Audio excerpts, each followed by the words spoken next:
as I was saying, disappointed in the way the second half went last week. I thought, that we couldn't get any momentum in the second half. I think we go 3-and-out the first series. They go down and score. We come back, throw an interception, they score again, and then we never regained any of that momentum. They had it, grabbed it, and kept it. And then, just handed the ball to Zero and couldn't get him down. And, and then obviously the outcome was not what we intended for it to be. But at the end of the day, we got to do a better job coaching. We got to do a better job executing. Obviously when we're executing and, our guys are doing that, we compete with anybody out there. We've shown that this year. We have not sustained that throughout the games, thus the results. But so we got to do a better job as coaches, as players and everybody in our organization. We're going to do everything we can to come out here and win this game this weekend. We've got a great opportunity in our stadium in Nippert, in front of our fans that are unbelievable, to come out and put on a very good product on that field and go out and get a win. Here's two teams right here. They're in very similar situations, and you think about, two programs over the last years have done a great job of winning a lot of football games. We're sitting here in very similar positions, here toward the end of the season in their first season in the Big 12. And, it's been difficult, obviously, for both programs, as you think about it. And really both, I'm watching them this week, they've played some outstanding football at times. I mean, their offense is unbelievable. Their defense can really run. It somehow, have not won games. And, I think, same for us, turnovers has been a big factor in that. I think for both teams, it's eerily similar, I think, when you look at that. Both teams can run the football. They're I think we're 6th in the country in rushing the football, but we're number 3 in the Big 12. They're number 1. So I think there's only 6-yard difference there or so, but they can run the football very well. And it really has come down to turnovers for them in some of their games. And so we're excited about going out and playing them. We're putting everything we can to win this football game. We're going to play the players that we think can give us the best chance to win this football game, and go out and try to play the very best game we played this year. It is Military Appreciation Day. We're excited, to be able to honor our military, which was important to me, important to all of us. We are wearing a special decal. You guys can see that on the helmet here, which is a U.S. With a naval ship, USS Cincinnati, I think based out of San Diego, which is awesome. And to be able to wear that this weekend and honor those guys, and appreciate everything that they do. But talking about some injuries, we did get banged up a little bit in the last game, particularly at running back. Miles, had another great run, explosive. That's 2 games in a row, which we love that. Corey ran extremely hard. Both of those guys, I foresee both of them playing. I think they both will be out there in practice today. Potentially a little limited, but it will be out there in practice. So I think they'll be good to go. We're hoping to get Ryan Montgomery back healthy, so he can help in a little bit in the return game, kickoff return game, punt return game, as well as at running back. Ethan Wright, I can't remember if I mentioned this, but he's not going to play the rest of the year, so he's out, just trying to heal up his back. I think so. He's going to be out. Dingle's the other guy, got banged up a little bit, but practiced Sunday, so he'll be ready to go. At this time of the year, we got a lot of guys beat up and banged up, but that's the way it is. We talked about this earlier, where you got to play some more guys, and we played a lot of guys. Dorian will be back this week, missed last week's game due to the passing of his grandmother. And so that's good to be able to have him back as well. But listen, like I said, we're doing everything we can to go out and play the very best game of the season and go out and try to get this win. You got a little bit of an extended look at Brady Lichtenberg towards the end of that game. Was it enough to take a look at quarterback this week, or are you? Yeah, we're gonna. I think Brady played well there. Got a touchdown drive, was awesome. Good play by AT in the end zone. Did some really good things for us. He certainly made the case to play some. We'll continue to battle this week and practice and see where we're at with that. But certainly could foresee him getting some time in the game and playing. And again, we're trying to do everything we can to win. So if he can get out there and if he'll give us the best spark to win, then we'll certainly go that route. But we'll see how this week practice goes. I asked you some of this the other night, but in baseball terms, you're out of the pennant race. This is when the late season call-ups. You mentioned Barry Jackson. Anyone else that's going to get in there, and is there any foreseeable chance of Drogosh even getting snaps? Well, I think, again, I'll reiterate the fact that we're still trying to compete to win this football game. You get 12 opportunities, 12 chances. We're going to do the best we can to try to win these games, these remainder 4. But I'd mentioned this earlier, that Barry's a guy that we want to play in 4 no matter what. Our record's going to be. We want to play him in 4. We've really been gearing him up the last few weeks just to, so when he gets an opportunity to play, that he'll know what to do out there. And, so he could certainly be a guy that maybe gets some time out there, at least 3 out of these last 4 games. And now you got to see which ones that may be. But he certainly is a guy that we could get in there, as well as some others. I think we're going to try to win the football game, so we're going to try to play the best guys we can play to win the game. Not a scenario where we're just going to play freshmen just to play them. We're going to try to go out there.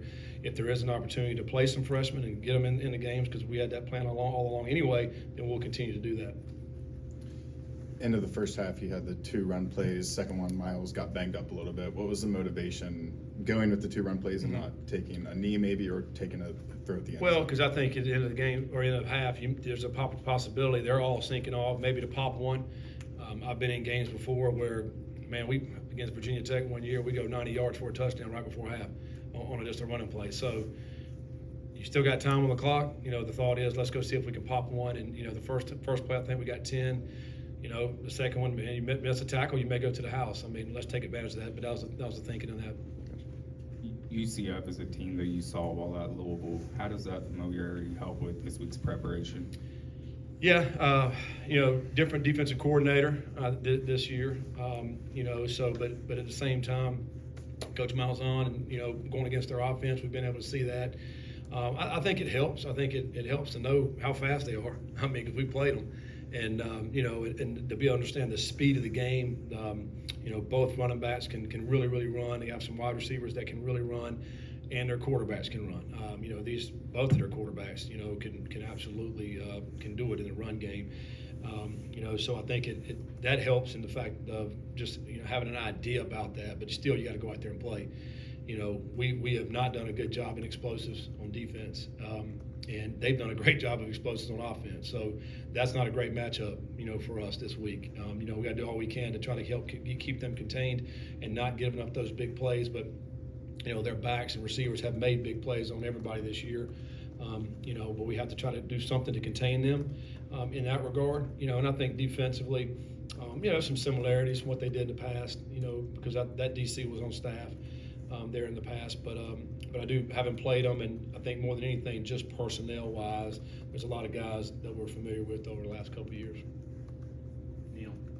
You mentioned the running backs there for UCF a little bit. R.J. Harvey, Javon Baker, obviously on the outside. Just talk about the challenges those two can really bring to the table. Obviously, they can do so much that can really lead to the defense.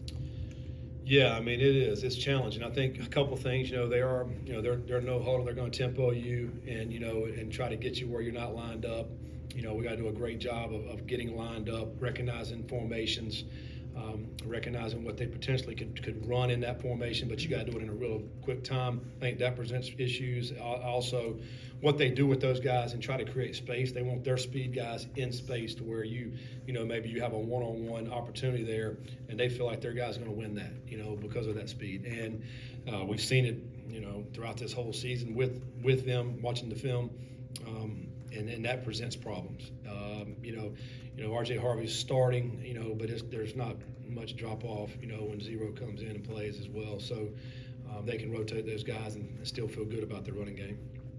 You played a bunch of quarterbacks that were like 6 foot 200 pounds. And John Rice Plumlee is the latest one. Is he the better of the bunch? I mean, he can really hurt you with his legs and passing. Yeah, I mean, he's as talented as anyone we've played. He was one of the fastest players at Ole Miss, and he's probably one of the faster players there. I've heard reports of 4.3, 40 on him. He did go out a few weeks ago with an injury, but he came back and he's wearing a knee brace, and it hadn't slowed him down. I mean, he's still running around. He's fast. He's an excellent player. He's a playmaker, very confident throwing the football as well. And and I think, you know, they try to present those issues with you on the outside where you're trying to stop the run, and now you're a little bit more one-on-one on the outside, and they feel like their wideouts can run, and Plumlee's got great confidence his guys go make plays for him on the outside as well. You know, so he's a true dual threat, one of the better dual threats in the country, and that's why, you know, they have one of the better offenses in the country as well because of that. The run game being as good as it has been, does that make it maybe doubly frustrating that the passing game is kind of fits and starts, good Yeah. for a quarter, bad Yeah. for a quarter? Yeah, just inconsistent, you know, and, you know, anytime you can run the football, it should open up and help the passing game. And, you know, for whatever reason, you know, we have been inconsistent, whether it be errant throws or drops or both, and then it just gets you off track, you know. But I think, you know, yeah, that's frustrating, the fact that we can run the football, you know, and coming in to this season, had you told me, hey, you know, at this point in the season, after 8 games, you got to be 6th in the country in rushing, I'd feel, number one, I'd be surprised, and I'd feel really good about that. But I think I feel like our record will be a lot better too, because it does. It opens up so much more in the throw game. You also feel like you can control the clock that way, which helps your defense. You know, so there's a lot of reasons, and the fact that, you know, we had, you know, all new starters back on offense, and to be able to sit in there in this position, I'm really excited about our offensive line and backs, how they've been able to block and run the football this year, and that's been a true bright spot for us. Something that we certainly should build off of the next, you know, 4 games here, and you know, as we head into next year as well. I mean, just knowing that you got a lot of those guys back.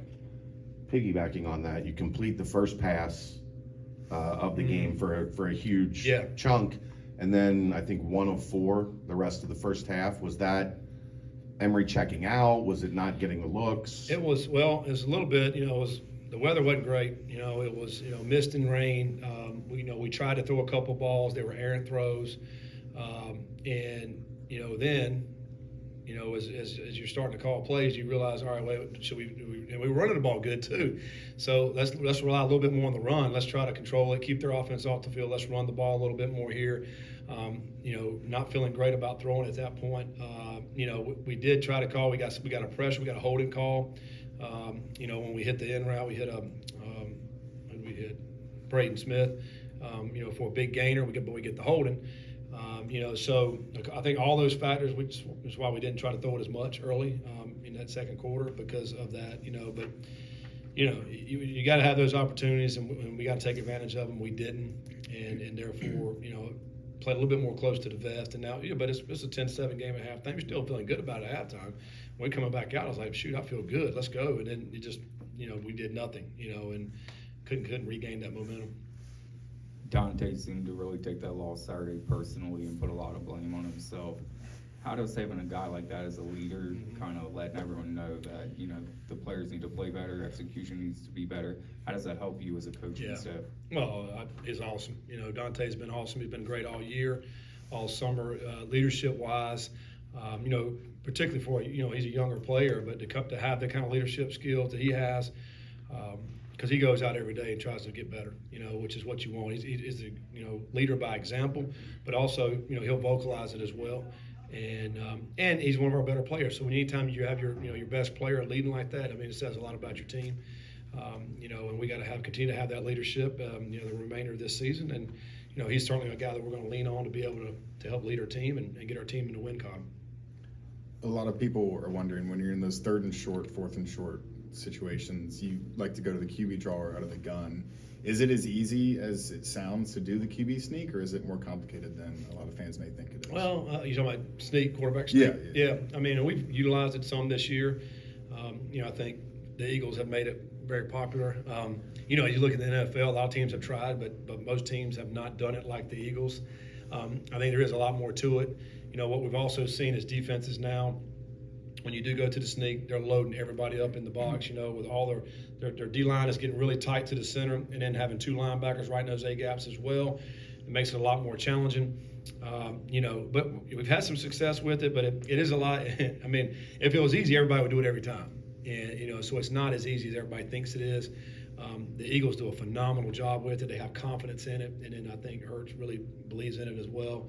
You know, but it is something that people have utilized, and we've utilized it, and you may continue to utilize it some, but I don't think you can go to that well every time. I think, you certainly have to be able to do some other things as well with that.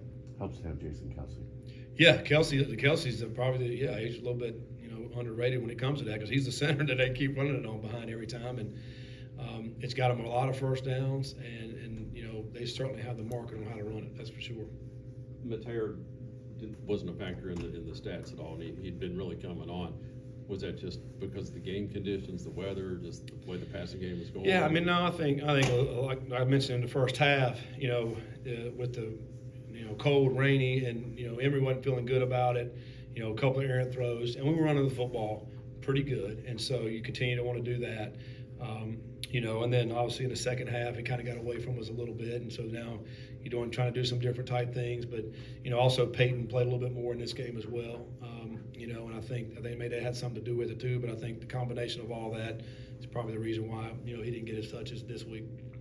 I believe it was 16 big plays that Oklahoma State finished with. The majority of those came on first and second down. What do you guys need to do differently defensively in early down situations to prevent that? Well, we were just, if you go back and look, some of those explosive plays, guys not getting to their gaps, some linebackers, we're not getting to where they needed to get to. Both guys need to be flowing over. We got guys splitting like this, and now it creates gaps in the middle of the field.